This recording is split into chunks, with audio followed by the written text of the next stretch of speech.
ষষ্ঠ শ্রেণীর সুপ্রিয় শিক্ষার্থী, আজকে তোমাদের ইতিহাস ও সামাজিক বিজ্ঞানের উপরে 15 জুলাই যে পরীক্ষা অনুষ্ঠিত হবে, যে মূল্যায়ন পরীক্ষা অনুষ্ঠিত হবে, তার উপরে আমি একটি সাজেশন দিতে যাচ্ছি। এবং তোমরা যদি এই সাজেশনটি প্রথম থেকে শেষ পর্যন্ত ফলো করো তাহলে অবশ্যই মূল্যায়নে ভালো করতে পারবে।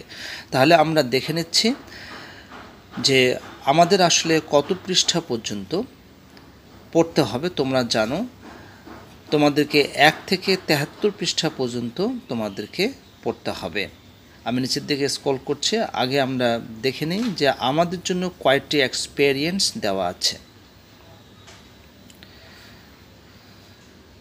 তোমরা এখানে দেখতে পাচ্ছ সূচিপত্রে, তোমরা দেখতে পাচ্ছ যে 1 থেকে 73 পৃষ্ঠা পর্যন্ত যদি বলা হয় তাহলে আমাদের মোট 6টি এক্সপেরিয়েন্স অর্থাৎ 6টি অধ্যায় আমাদেরকে পড়তে হবে। তার মধ্যে রয়েছে 1 থেকে 25 নানা পরিচয়ে আমি, 26 থেকে 31 সক্রিয় নাগরিক ক্লাব, 32 থেকে 35 ইতিহাস জানার উপায়, 36 থেকে 49 বিজ্ঞানের চোখ দিয়ে চারপাশ দেখি, 50 থেকে 62 বাংলা অঞ্চলে ইতিহাসে ভূপ্রকৃতির প্রভাব, 63 থেকে 73 দক্ষিণ এশিয়া ও বিশ্বের ইতিহাসে ভূপ্রকৃতির প্রভাব। সুপ্রিয় শিক্ষার্থী, আমাদেরকে 1 থেকে 73 পৃষ্ঠা পর্যন্ত ভালো করেই পড়তে হবে, তবে কোন টপিকসগুলো গুরুত্ব সহকারে পড়তে হবে সেগুলো এখন তোমাদেরকে আমি বলতে যাচ্ছি। তোমরা এখানে দেখতে পাচ্ছ প্রথমটির নাম ছিল হচ্ছে নানা পরিচয়ে আমি। তো এখানে আমাদের যে মিল অমিল আছে এই টপিকসটা তোমরা একটু ভালো করে পড়বে। আমাদের মধ্যে যে মিল অমিল, এটা দিয়ে একটি প্রশ্ন করা হতে পারে, ঠিক আছে? আমাদের মধ্যে মিল অমিল। তোমরা এখানে দেখতে পাচ্ছ ছেলেবেলার মুজিব, শেখ মুজিবুর রহমান। এই টেক্সটটি খুব ভালো করে পড়বে, পুরো পড়াটাই খুব ভালো করে পড়তে হবে, ঠিক আছে? এটার উপরে প্রশ্ন করা হতে পারে। সুপ্রিয় শিক্ষার্থী, তোমরা এখানে দেখতে পাচ্ছ ব্যক্তিগত পরিচয়ের ছক। এই ব্যক্তিগত পরিচয়ের যে ছক রয়েছে এটার উপরেও কিন্তু তোমাদের একটা স্টেম দিয়ে প্রশ্ন করা হতে পারে, ঠিক আছে? অথবা সেখান থেকে তোমাদের প্রজেক্ট তৈরি করে নিতে হবে, এরকম প্রশ্ন হওয়ার সম্ভাবনা বেশি। সুপ্রিয় শিক্ষার্থী, তোমরা এখানে দেখতে পাচ্ছ চলো ওদের মতো করে আমরাও একটি পারিবারিক পরিভ্রমণ মানচিত্র বানাই। তোমরা যেন বিভিন্ন দেশের মানচিত্র রয়েছে, তবে এখানে যে টপিকসটা রয়েছে এই পারিবারিক পরিভ্রমণ যে মানচিত্র, এটার উপরে একটি প্রশ্ন করা হতে পারে।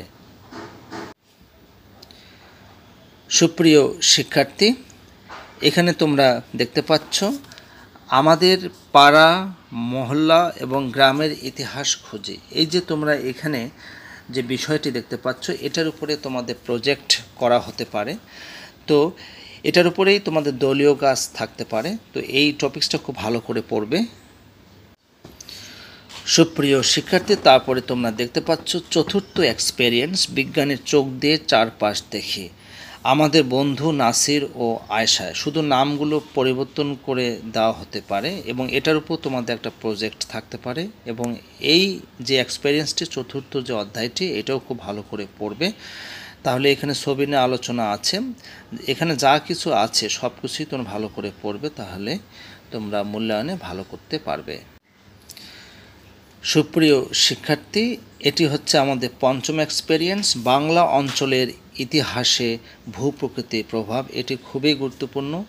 দেখো এখানে শেষের দিকে যেটা রয়েছে, চলো নিজের জীবনে অতীতে ঘটে গেছে এমন কয়েকটা মনে রাখার মতো ঘটনা নিচের ফাঁকা ঘরে লিখে ফেলে। এটি খুবই একটি সৃজনশীল। তো তোমাদের নিজের জীবনে যদি অতীত কোনো ঘটনা ঘটে, তো এই বিষয়টাকে ফলো করে, মানে অনুসরণ করে তোমাদের মূল্যায়নে যে কোনোভাবে প্রশ্ন সেট হতে পারে। যেমন এখানে তোমরা লিখবে একদিনের ঘটনা, 1 সপ্তাহ আগের ঘটনা, তারপরে হচ্ছে 1 বছর আগের ঘটনা, সেটা 2 বছর আগের ঘটনা হতে পারে। এক কথায় তোমাদের জীবনে যে ঘটনাগুলো ঘটেছে সেটা কবে ঘটেছে এটার উপরে তোমাদের বিস্তারিত লিখতে হবে। অর্থাৎ এটা লেখার জন্য আসলে তোমাদের নিজস্ব যে চিন্তা ভাবনা সেটাই তোমাদের প্রয়োগ করতে হবে। সুপ্রিয় শিক্ষার্থী, এখানে তোমরা দেখতে পাচ্ছ বাংলা অঞ্চলের ভূ প্রকৃতি কেমন। এই টপিকসটি খুব ভালো করে পড়বে। মহাস্থানগড় বাংলার প্রথম নগর সভ্যতা, এটিও খুব ভালো করে পড়বে। আমি শুধু প্রথম লাইনটা পড়ে শোনাচ্ছি। পাণ্ডু রাজার টিভি নিয়ে জানার পর এইবার চলো বাংলা অঞ্চলের সবচেয়ে প্রাচীন এবং সর্ববৃহৎ নগর বসতি সম্পর্কে কিছু তথ্য জেনে নেওয়া যায়। অর্থাৎ এই টপিকসটা খুব ভালো করে পড়বে। প্রাচীন বাংলার দুটো বন্দর, এই টপিকসটাও খুব ভালো করে পড়বে। সুপ্রিয় শিক্ষার্থী, তোমরা দেখতে পাচ্ছ সর্বশেষ ষষ্ঠ এক্সপেরিয়েন্স অর্থাৎ ষষ্ঠ অধ্যায় দক্ষিণ এশিয়া ও বিশ্বের ইতিহাসে ভূপ্রকৃতির প্রভাব, এবং শেষেরটি অবশ্যই একটা গুরুত্বপূর্ণ টপিকস। এবং এখানে তোমরা যে দেখতে পাচ্ছ অনুসন্ধানী কাজ যেগুলো, সেগুলো একটু গুরুত্ব সহকারে পড়বে। তা তোমাদের এরকমই কিন্তু প্রশ্ন করা হবে। যেমন এখানে আছে যে পৃথিবীর ভূ প্রাকৃতিক বৈশিষ্ট্যগুলো বৈচিত্র্যময়, নদী, পাহাড়, সমুদ্র, মরুভূমি, জঙ্গল, মালভূমি, এই সবই হচ্ছে ভূ প্রাকৃতিক বৈশিষ্ট্য। চলো এরকম আরও কিছু ভূ প্রাকৃতিক বৈশিষ্ট্যের নাম খাতায় লিখে ফেলি। কোন ধরনের পরিবেশে মানুষ কীভাবে জীবনযাপন করে তা আমাদের নিজেদের অভিজ্ঞতা থেকে বর্ণনা করার চেষ্টা করি। তো এই কাজগুলো যেগুলো তোমাদের অনুসন্ধানী কাজ, এগুলো কিন্তু তোমাদের গ্রুপে অর্থাৎ দলে করতে হবে। তো এই ধরনের প্রশ্ন কিন্তু তোমাদের পরীক্ষায় সেট আপ হতে পারে, সেজন্য তোমরা এটা ভালো করে প্রস্তুতি নেবে। কারণ এটার প্রস্তুতি নিতে গেলেও কিন্তু তোমাদের অনলাইনে হেল্প নিতে হবে, কারণ অনেকগুলো তথ্য তোমাদের এখান থেকে জানতে হবে, সেগুলো কিন্তু বই সব দেওয়া নেই।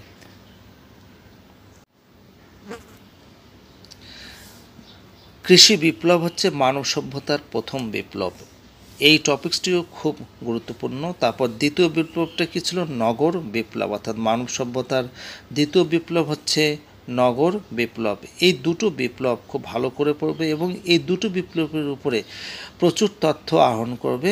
প্রয়োজনে তোমরা অনলাইনের সহযোগিতা নেবে, অর্থাৎ কৃষি বিপ্লব লিখে টাইপ করবে, তাহলে গুগলে টাইপ করলে কিন্তু এটা সম্পর্কে বিস্তারিত তথ্য পেয়ে যাবে। তারপর নগর বিপ্লব সম্পর্কে টাইপ করবে, তাহলে এটা সম্পর্কে আরও বিস্তারিত তথ্য পাওয়া যাবে। তোমরা এখানে দেখতে পাচ্ছ অল্পই এখানে দেওয়া আছে, তো এত অল্প দিয়ে কিছু হবে না, সেজন্য বিস্তারিত জানার জন্য তোমাদের অবশ্যই একটা অনলাইনের সহযোগিতা নিতে হবে। বিশ্বের ইতিহাসে ও সভ্যতার ভূ প্রকৃতির প্রভাব, এই বিষয়টিও খুব ভালো করে তোমরা পড়বে।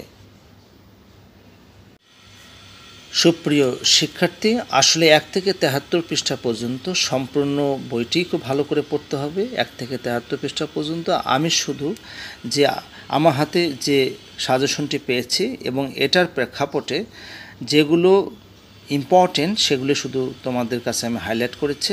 আশা করি তোমরা অবশ্যই উপকৃত হবে। আজকে এ পর্যন্ত, সবাই ভালো থাকবে। ভিডিওটি ভালো লাগলে অবশ্যই লাইক, সাবস্ক্রাইব, নোটিফাই করবেন।